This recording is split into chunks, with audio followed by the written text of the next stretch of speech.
wabarakatuh. Selamat pagi anakku sekalian. Semoga tetap sehat selalu ya. Seperti biasa, apapun pekerjaannya, kita mulai dulu dengan membaca doa. Walaupun sebelumnya kita sudah pelajaran agama, tetap pelajaran Misanggi kita awali dengan doa. Silahkan doanya dimulai. Selesai. Hari ini kita pelajaran bahasa Indonesia, tapi kita sudah berubah buku. Ini sudah masuk ke tema 2 ya. Kamu buka buku kalian, bukan lagi tema 1, tapi kita sudah masuk tema 2. Tema 2 kamu buka pelajaran yang pertama, subtema 1 itu tentang dongeng. Nah, nanti kamu baca, kamu lihat banyak sekali di buku ini ada dongeng-dongeng cerita. Nah, Miss Anggi akan menjelaskan apa itu dongeng. Boleh kalian lihat, silahkan di papan tulis. Misalkan jelaskan tentang dongeng. Dongeng itu apa? Dongeng itu hayalan atau cerita yang tidak nyata. Ceritanya bisa dibuat-buat berdasarkan pemikiran saja, bukan berdasarkan kenyataan. Jadi Miss ulangi lagi, dongeng itu hanya cerita hayalan yang tidak nyata, yang dikarang oleh seorang yang menuliskan suatu cerita. Nah, sekarang di dalam dongeng itu ada tema, tokoh, karakter, dan settingan. Ya, tema itu apa? Miss jelaskan satu.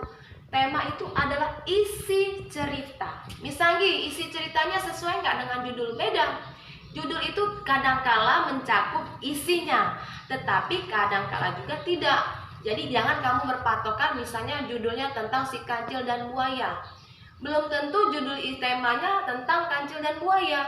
Misalnya temanya tentang kejujuran atau kedisiplinan atau kecerdikan seekor kancil. Judulnya memang kancil dan buaya, tapi temanya tentang kecerdikan dari si kancil.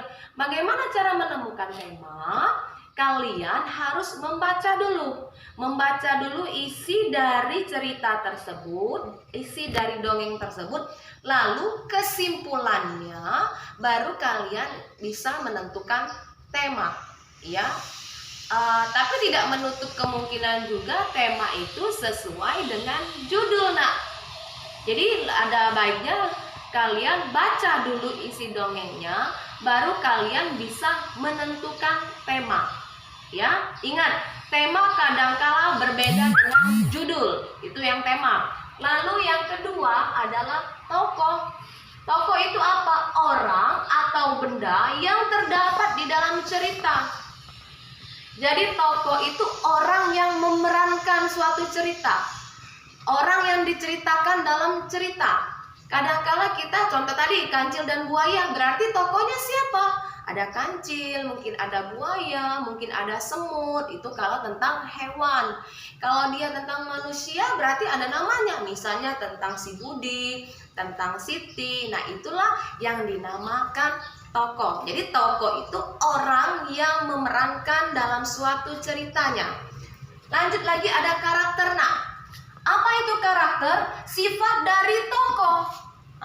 Karakter itu sifat dari tokoh. Contohnya ada yang baik, ada yang pemarah, ada yang penyayang. Nah, itulah sifat dari atau karakter dari tokoh. Ingat, misalnya kancil, karakternya apa? Biasanya kancil cerdik, pintar. Ya, itu namanya karakter. Buaya misalnya pembohong atau nakal atau baik. Nah, itulah yang dinamakan sifat atau karakter dalam suatu dongeng. Terakhir ada setting. Setting itu tempat kejadiannya, tempat kejadian cerita tersebut. Miss kembalikan lagi kepada contoh kancil dan buaya.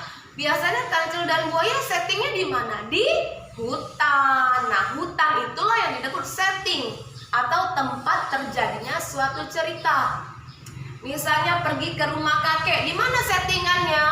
Ya di rumah kakek. Nah, itulah bagian-bagian dari dongeng, ya.